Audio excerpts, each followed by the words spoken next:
Mimi niko na shida ya macho na pressure, na mtoto wangu alikuwa na shida ya meno, kifua, na vyote hizo ni dawa tumepata, kuna dawa tumekosa. Tumeshukuru. Nashukuru napimwa na nikaeleza matatizo niliokuwa nayo na nikapatiwa dawa ambayo alikuwa sina uwezo wa kuzifollow, lakini napatiwa bila hata shilingi 5.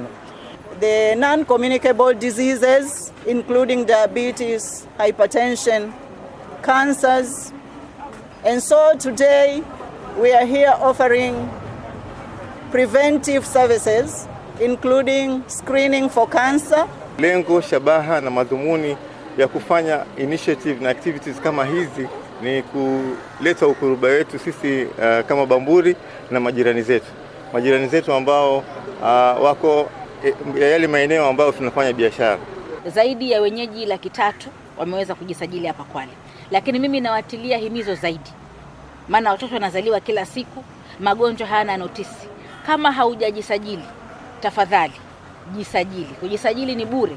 Alafu hakikisha unalipa zile premium zako.